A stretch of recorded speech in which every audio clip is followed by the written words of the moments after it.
తమిళనాడు అసెంబ్లీలో ఎవరు ఊహించినటువంటి పరిణామం జరిగింది. ఒక్కసారిగా డీఎంకే నేతలు షాక్ అయిపోయారు. అంటే విజయ్ క్షమాపణలు చెప్పాల్సి వచ్చింది. విజయ్ వెంటనే క్షమాపణలు చెప్పేశాడు.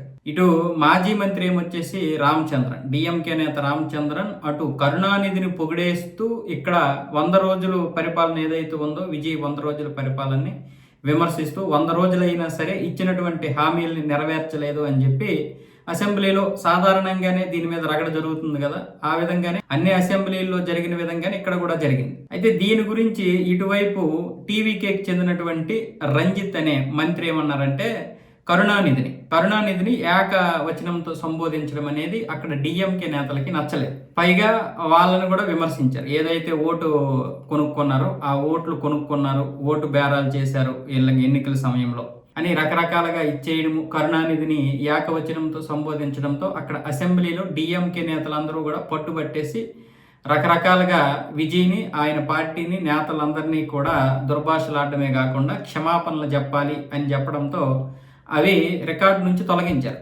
రికార్డు నుంచి తొలగించినా సరే డిఎంకే నేతలు మాత్రం పట్టుబట్టారు.